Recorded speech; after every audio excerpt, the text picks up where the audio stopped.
تو آنے لگ گئے ہیں. وہ حضرت عیسیٰ امام مہدی کے آنے سے پہلے کے جو حالات ہوں گے، خاص طور پر حضرت عیسیٰ کے آنے سے پہلے، امام مہدی کے آنے سے پہلے کے جو حالات ہیں،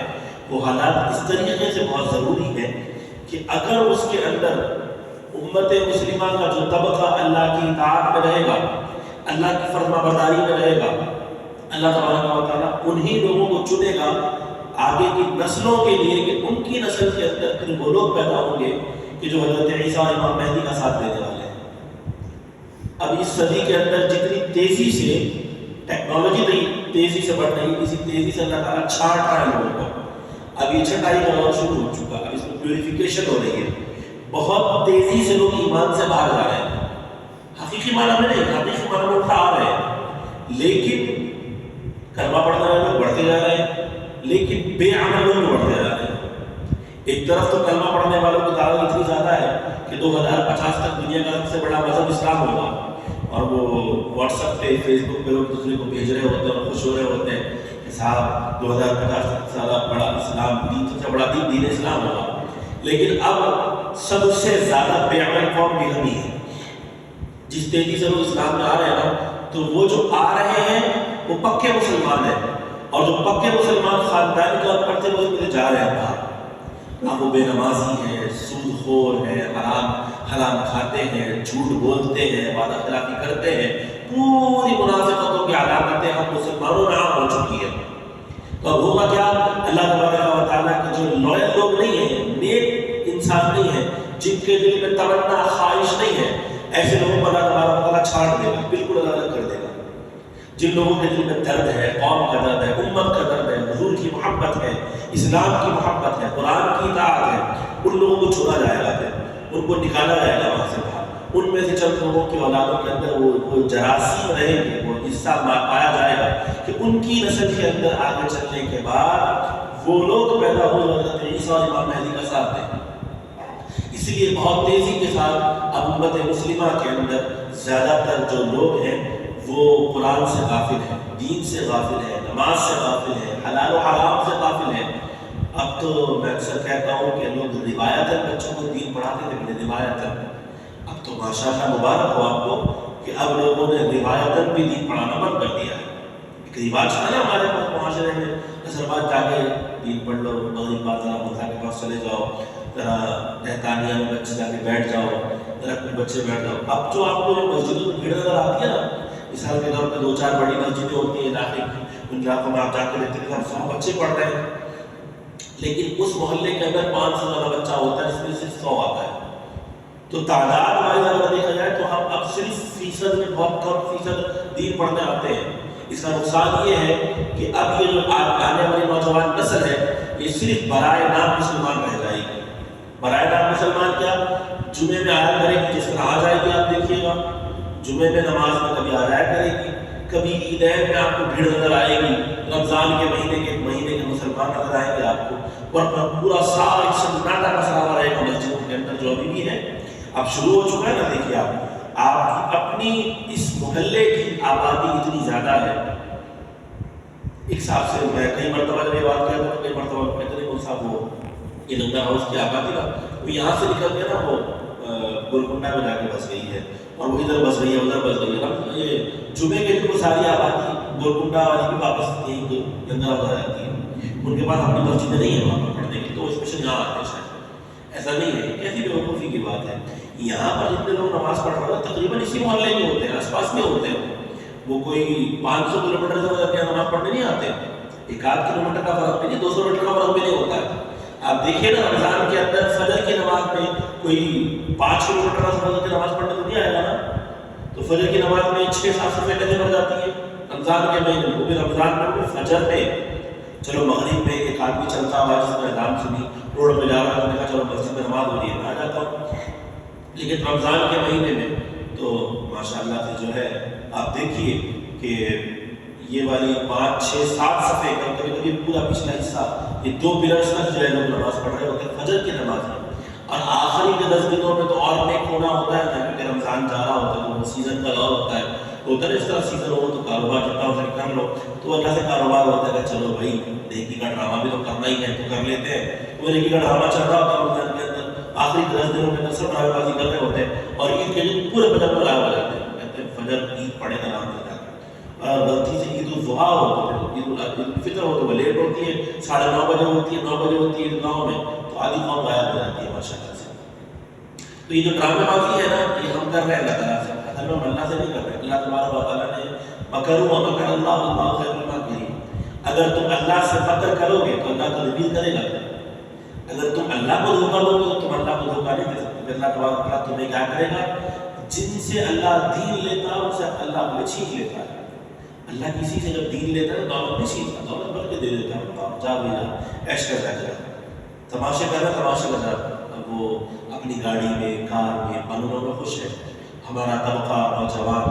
بیچارہ پڑھ رہا ہوتا ہے سارا دن اسکول کالج سے کتابیں پڑھ کے پاگل ہو جاتے ہیں، 12 13 15 سال تک الگ الگ کتابیں پڑھتے ہیں، قرآن پڑھنے کی توفیق نہیں ہوتی، ترجمہ تو چھوڑ دیجیے، قرآن ڈھنگ سے پڑھنے کی توفیق نہیں ہوتی، پھر ترجمے سے پڑھنے کی، تفسیر سے پڑھنے کی توفیق نہیں ہوتی۔ حضور نے بولا کیا ہے، اللہ نے کلام کیوں نازل کرا، فری ہے، دین کا پڑھنا فری ہے، تو کوئی پڑھنے کو تیار نہیں ہے۔ جہاں پر 2 5 لاکھ روپے ڈونیشن فیس دی جاتی ہے، جہاں پر 10 لاکھ روپے جو ہے باقاعدہ بھرے جاتے ہیں، وہاں لوگ لائنوں میں لگ کر دھکے کھا کر اپنے بچوں کو پڑھانے کو تیار ہیں۔ اور جہاں پر میں آپ یقین مانیے، میں کل ہمارے انصر جو بیچارے سامنے پڑھاتا ہوں، سب کہہ رہا تھا اب تو ایسا ہونے لگا بھیک مانگنا پڑ رہا ہے والدین کے سامنے کہ بچے پڑھنے بھیج دیجیے، بھیک مانگنا پڑ رہا ہے، ہر دوسرے دن والدین کو فون کرنا پڑتا ہے، آپ کا بچہ آج پڑھنے نہیں آیا، جی مجھ صاحب آج پیٹ میں درد ہے، آج سر میں درد ہے، پھپھو کے پاس چلے گا، آج خالہ کے پاس چلے گئے، آج نانی کے پاس چلے گئے، کوئی قدر نہیں ہے دین اور علماء کی۔ تو ماشاءاللہ جو قدر ہم نے خراب کری ہوتی ہے وہ انتہا نہیں ہے۔ ہر کوئی ہم سے پتہ ہے کہ ایکسپیکٹ کرتا ہے صاحب آپ دیندار آدمی ہے نا، آپ صبر کیا کریں، آپ ہی صبر کرتے رہیے، ساری زندگی صبر کرتے کرتے مر جائیے آپ۔ تو لہٰذا اس سے آپ نے کہہ دیا کہ صاحب کیوں نہیں آ رہا بچہ، صاحب آپ ایسے کریں گے تو کیسا چلے گا۔ لوگ نا مولویوں کی اصلاح کر رہے ہوتے ہیں، جس کو دیکھیے آپ چلیے، آپ میں چلا آپ کو ساتھ دے چلتا ہوں، جس کو دیکھیے ہر کوئی مولوی کا سکھا رہا ہوتا ہے، صاحب ماحول ایسا ہے، محبت سے چلنا چاہیے، پیار سے چلنا چاہیے، آپ کو صاحب آپ ڈنڈا مار کے اٹھا کے بھگا رہے ہوتے ہیں اسکول کے لیے، ڈنڈا مار کے اٹھا کے بھگا رہے ہوتے ہیں آپ ٹیوشن کے لیے، کیونکہ ہمارا فیس بھری ہوئی ہوتی ہے آپ نے، اور یہاں کیا ہے بہت 500 روپے دے دیے وہ صاحب کو، کوئی ٹینشن نہیں، ورنہ فری ہے فی سبیل اللہ بھائی۔ تو اب یہ بس سمجھیے گا کہ اللہ تعالیٰ کو آپ دھوکہ دے رہے ہیں، سمجھیے کہ اللہ تعالیٰ نے آپ کو دور کرنا شروع کر دیا ہے۔ جن لوگوں کے دل میں دین کی کوئی قدر نہیں، اللہ تبارک و تعالیٰ ایسے لوگوں کو اپنے بالکل انتخاب نہیں فرمائے گا، پھر ان کا تماشا تو مرنے کے بعد دیکھا جائے گا، ان کی نسلوں کو اللہ تعالیٰ نہیں چھوڑے گا۔ اب یہ لوگ ان کی نسلوں میں کیسے لوگ پیدا ہوں گے، جو وہی سوچ کے، جو افسوس ہے وہی سوچ کے لوگ پیدا ہوں گے، اور جنہوں نے دین کو بڑا سنجیدہ کیا ہوگا، سیریسلی رہا ہوگا، قرآن کو، حدیث کو، اللہ کی کتاب کو بڑا سنجیدہ لیا ہوگا، ایسی لوگوں کی اولادوں میں، ایسی لوگوں کی نسلوں کے اندر پھر وہ انقلابی لوگ پیدا ہوں گے کہ جن کے ذریعے حضرت عیسیٰ امام مہدی کے ساتھ یہ لوگ فوج بن کر کھڑے ہوں گے، اور پھر صرف ان کو ثواب نہیں ملے گا جو محنت کر رہے ہیں۔ آپ سوچ کر دیکھیے، اگر کسی شخص نے آج سے یہ ارادہ کیا ہے کہ مولا میری نسل کے اندر بھی ایسا کوئی مرد مجاہد پیدا ہو، حضرت عیسیٰ کے ساتھ، امام مہدی کے ساتھ، وہ اللہ تیرے دین کے انقلاب کے لیے کام کرے، تو آپ سوچیے آج وہ محنت کر رہا ہے اپنے اولاد کو دیندار بنانے کے لیے۔ ممکن ہے کہ ساری اولاد کو دیندار نہیں بنے گی، ایک بیٹا بن جائے گا، 2 بیٹے بن جائیں گے، 1 بیٹی بن جائے گی، اس کی نسل کے اندر 1 آدمی پیدا ہو گئے، 2 آدمی پیدا ہوں گے، تو کوئی ایسے پیدا ہوتے ہوتے جو حضرت عیسیٰ کا وقت آئے گا، جب اس میں اس کی کوئی اولاد وہاں پہنچے گی، تو اللہ تعالیٰ اس کو اس سوچ کا اجر کو سوچ عطا کرے گا۔ اس وقت وہ جو اللہ کی راہ میں جب لڑ رہا ہوگا، اللہ کی راہ میں دین نافذ کر رہا ہوگا، اس کا ثواب اس کے دادا کو، اس کے باپ کو ضرور ملے گا، جس نے 3 4 5 10 نسل پہلے اس سوچ کے لیے کام کیا تھا، اور جس نے اس کے لیے کام ہی نہیں کیا، کوئی مسئلے کی بات نہیں ہے، تو پھر ممکن ہے کہ اس کی اولاد میں جب کوئی جا کے لڑ بھی رہا ہوگا، بعد والے کو سبق نہیں ملے گا۔ آپ نماز کی نیت سے مسجد کے اندر آئے، کہاں سے چلے آپ صاحب؟ آپ چلے صاحب اپنے گھر سے نکلے، آپ کے گھر سے لے کر یہاں تک 50 قدم ہوتے ہیں، 100 قدم ہوتے ہیں، ہر قدم پہ نیکی ہے، آپ کو ہر قدم پر ارادہ کر کے چلے کہ مولا نماز پڑھنی ہے، نیکی مل رہی ہے۔ ایک شخص آیا تھا پانی پینے کے لیے مسجد میں، ارادہ تھا پانی پینے کے لیے آیا، اب پانی پینے لگا، اذان ہو گئی، اس نے کہا میں جاؤں گا تو بھائی لوگ برا مان جائیں گے، اور اس نے کہا چلو ٹھیک ہے نماز پڑھ ہی لیتا ہوں۔ اس کو نماز کی نیکی تو ملی لیکن رستے میں آنے کی نیکی نہیں ملی بالکل بھی۔ اسی طریقے سے جس انسان نے جنگ لڑی، جس انسان نے اللہ کی راہ میں کام کیا، اسے تو وہ نیکی ملے گی، لیکن جس کے داداؤں کے اندر، بڑوں کے اندر، پچھلوں کے اندر وہ سوچ نہیں تھی، ان کو وہ نیکی کبھی نصیب نہیں ہوگی، چاہے ان کی اولاد لڑتی بھی رہے۔ ابو جہل کا بیٹا اکرمہ بن ابو جہل رضی اللہ تعالیٰ عنہ، ابو جہل کے بیٹے ہیں رضی اللہ تعالیٰ عنہ ہیں، اور کبھی مان لائے ہیں، یہ ایمان لائے فتح مکہ کے بھی بعد، فتح مکہ پر بھی نہیں، فتح مکہ کے بھی بعد ایمان لائے۔ اور یہ وہ شخص ہے جن کے بارے میں حضور نے کہا کہ اگر ان 5 لوگوں میں سے ایک تھے، اگر یہ خانہ کعبہ کے غلاف سے بھی لپٹا ہوا تو اسے قتل کر دو۔ اتنا نقصان پہنچایا باپ نے پھر بیٹے نے، لیکن جب اللہ توبہ کی توفیق دی تو حضور تک پہنچ بھی گئے اور توبہ بھی کر لی اور اسلام بھی قبول ہو گیا۔ آج ہم کے نام کا زیادہ رضی اللہ تعالیٰ، تو کیا ان کے عملوں کا ثواب ابو جہل کو مل رہا ہوگا کہ نہیں بھائی چلو بیٹا ہی تو ہے ابو جہل کا، چلو ابو جہل تو کافر تھا، منافق تھا، کافر تھا، منافق تو نہیں تھا، کافر تھا، اسے نہیں مل رہا، مسلمانوں کو تو مل رہا، نہیں ملے گا۔ اگر آپ کی وہ سوچ نہیں ہے تو وہ اچھا ایک بار اہم ترین بات دیکھیے، اگر آپ کو اللہ نے بڑا مال دیا ہے نا، بڑی دولت دی ہے، اور آپ جب تک اپنی دولت کو، اپنے مال کو یہ بول کے نہ خرچیں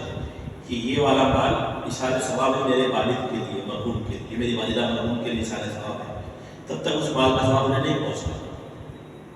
لیکن اگر آپ کے والدین نے یہ نیت کری ہو کہ اپنے بچے کو عالم دین بناؤں گا، حافظ قرآن بناؤں گا، اپنے بچے کو دین سکھاؤں گا، دین کی تعلیم دوں گا، بچہ نہ بھی چاہے گا اپنے والدین کو اشارے ثواب پہنچانا، جتنا وہ نیک کام کرے گا ہر چیز کا ثواب اس کے والدین کو پہنچے گا۔ مثال کے طور پر میرے والد کی نیت تھی کہ میرے بچے حافظ بنے، تو حافظ تو نہیں ہو پایا، قرآن کری، عالم بنے۔ آج جو آپ کے سامنے بیان دے رہا ہوں تو میرے مرحوم والد کی قبر پر ثواب جا رہا ہے، اگرچہ میں نہ بھی چاہوں تو میں دعا کروں گا کہ مولا یہ ثواب میرے والد کو نہ پہنچے، تب بھی پہنچے گا۔ یہ فرق ہے ایک انسان کے دیندار ہونے میں، دین کے ساتھ دینداری کرنے میں، اور ایک دنیا کے ساتھ دینداری کرنے میں۔ اب آپ سوچ لیجئے آپ کو مرنے کے بعد کیسی اولاد چاہیے؟ وہ والی اولاد چاہیے کہ جو صاحب کبھی سال میں ایک مرتبہ برسی پر فاتحہ کروا دی، 50 لوگوں میں کھانا کھلوا دیا، یا ایک فریج لگوا دیا باپ کے نام کا، یا پھر یہ پیچھے قرآن میں ڈبے رکھے ہوئے دیکھیں، یہ 15-20 نہیں، 15 یا 20 ڈبے ہیں، اس پہ ایک پہ لکھا ہوا تھا فلاں کے اشارے ثواب، کتاب اشارے ثواب کے لیے ہوتے ہیں، انہیں پڑھنے والا ہی کوئی نہیں ہوتا نا، تو یہ تو اللہ معاف کرے قرآن کریم یہاں رکھے ہوئے، یہاں رکھے ہوئے، یہ بھی حساب رکھے ہوئے، یہ تو یہاں پہ کچھ سورہ یاسین رکھی ہوئی ہوتی ہے تو لوگ برائے نام اٹھا کے سورہ یاسین پڑھ لیتے ہیں، بس قرآن کی تو معلوم ہے ہمارا۔ تو یہ جو ڈبے ہیں، ایک دن آپ کا بھی ڈبہ آ جائے گا یہاں پر کہ فلاں صاحب مر گئے ہیں تو فلاں صاحب کے اشارے ثواب کے لیے بیٹے نے بڑی محنت کر کے جیب میں 500 روپے کا نوٹ نکالا، گیا بیچارہ، اس نے کہا جی قرآن کا باکس آتا ہے، کہاں آتا ہے، وہ لے کر آیا، اس نے بھتیجے سے بھانجے سے کہا، اپنے بیٹے سے کہا کہ بیٹا جاؤ یہ فلاں مسجد میں رکھ آؤ، یہ اشارے ثواب کے لیے ابا کا اشارے ثواب بند پڑا ہوا ہے، کیونکہ خود کبھی نہیں پڑھا ہوتا، تو یہاں پہ ڈبے پہلے پڑے ہوئے ہیں، ہر مسجد میں جائیے آپ کو ڈبے ملیں گے خالی پڑے ہوئے، ہر کوئی چٹے کے شکل لگا رہا ہے اشارے ثواب کے نام، اشارے ثواب کی نیت سے، کچھ بھی نہیں ہوتا ہے، اشارے ثواب پڑھتا ہی نہیں، قرآن میں فائدہ کیا ہے لگانے کا؟ بڑا آسان طریقہ نکالا ہے اشارے ثواب کا، بلکہ اس سے بہتر تو میں کہتا ہوں اگر ویسے تو بہتر ہے کہ انسان دیندار بنے، دیندار بنائے، اگر پھر بھی اشارے ثواب کا شوق ہے، آج کے زمانے میں ٹوپی رکھ دیجیے مسجد کے اندر، ایک نئی لا کر 8, 10, 15, 50, 100 اچھی ٹوپیاں لا کر مسجدوں میں لا کر، مسجدوں میں ٹوپی پہنتے ہیں مسجد کی، بڑے عجیب لگ رہی ہوتی ہے نماز پڑھتے ہیں، اشارے ثواب دینا ہی اپنے مردوں کی ان کو بہترین طریقہ ہے، 50-100 اچھی ٹوپی، اچھی کمپنی کی خوبصورت ٹوپی لائی ہے تو اٹھا کے لے جائے گا، ہم ٹوپی سے نماز بھی پڑھے گا، ثواب تو ملے گا آپ کے اولاد کو، آپ کی والدین کو۔ تو یہ سمجھیے کہ اگر آپ نے اللہ کی اطاعت نہیں کری تو اللہ ریپلیس کر دے گا آپ کو۔ اللہ تعالیٰ نے قرآن کریم میں فرمایا ہم نے تمہیں ذمہ داری دی ہے، اگر تم نے اس سے منہ موڑ دیا تو ہم عنقریب تمہیں تبدیل کر دیں گے، اور ہم تبدیل ہونے کے بالکل قریب آ چکے ہیں۔ تو اپنے اولادوں کو دین کی طرف لائیے۔ حضرت عیسیٰ کے اگر آپ چاہتے ہیں کہ حضرت عیسیٰ امام مہدی کا ساتھ آپ کی اولاد کو نصیب ہو سکے اور ان کے ساتھ کھڑے ہو سکے، یہ چھوٹی چیز نہیں ہے، یاد رکھیے یہ بہت بڑی چیز ہے، یہ ڈیسائیڈ کرے گا آپ کے آخرت میں فیصلے کو، آپ کی اولاد کی تربیت کو ڈیسائیڈ کرنے والا ہے، آپ کے مرنے کے بعد فیصلے طے ہونے والے ہیں۔ اللہ یہ نہیں کریں گے پھر کوئی بات نہیں، کرتے رہیے، جیتے رہیے، مرتے رہیے، دیکھی جائے گی۔ کون سی زیادہ دور کی بات ہے، ان قریب ہے، ہم مرنے کے بڑے قریب ہے۔ کوئی 1 دن بعد مرنے والا ہے، کوئی 1 سال بعد مرنے والا ہے، کوئی 50 سال بعد مرنے والا ہے، کوئی 60 سال بعد مرنے والا ہے، کوئی 80 سال بعد مرنے والا ہے۔ مرنے والے سب ہیں 100 سال کے اندر شاید ہم میرے مسجد میں بیٹھا ہوا کوئی بھی زندہ نہ ہو، بہت کوئی نصیب والا ہوا تو ہوا، ورنہ ناممکن چیز ہے تو کوئی نہیں ہوگا۔ تو آپ کو اور مجھے، میں نے آپ کو بتا دیا ہے کہ آپ کے پاس، میرے پاس آپشن ہے، آج ہی آپشن ہے۔ اپنی اولاد کو اس لائق بنائیے، اپنے آپ کو اس لائق بنائیے کہ اللہ تعالیٰ آپ کو چنے، ورنہ اللہ تعالیٰ چھاپ رہا ہے یہ دور میں۔ میں نے آپ کو کیا بتایا، یہ جو دور ہے بڑا تیزی سے چینج ہو رہا ہے۔ تو ان 25 سالوں کے اندر جہاں ٹیکنالوجی بہت تیز ہو گئی، ان 25 سالوں کے اندر مسلمانوں میں منافقوں کی تعداد بہت زیادہ ہو گئی۔ نفاق والے مسلمان جن کے دل میں برائے نام کی چیز موجود نہیں ہے، بس وہ نام سے مسلمان ہے، غلطی سے مسلمان خاندانوں میں پیدا ہو گئے تھے، اس لیے مسلمان ہے۔ نفاق بہت تیزی سے بڑھ رہا ہے، اپنے نفاق کو بڑھنے مت دیجیے، اللہ کی اور اللہ کے رسول کی اطاعت میں آئیے، ورنہ ہمارے لیے بڑی مشکل کی بات ہوگی۔ اللہ کی بات میں دعا ہے اللہ تعالیٰ ہمارے دلوں سے نفاق کو دور فرمائے، اللہ ہمیں حقیقی مسلمان بننے کی توفیق عطا فرمائے، اللہ ہمیں ہماری نسلوں کو اس دین کے لیے قبول فرمائے، اللہ تعالیٰ ہماری نسلوں کے اندر، ہمارے اندر حضرت عیسیٰ امام مہدی کا ساتھ دینے والے لوگ پیدا فرمائے، اللہ تبارک و تعالیٰ ان مسجدوں کے لیے قبول فرمائے، جو کہا ہے سماعت پر ہمیں عمل کی توفیق عطا فرمائے، آمین۔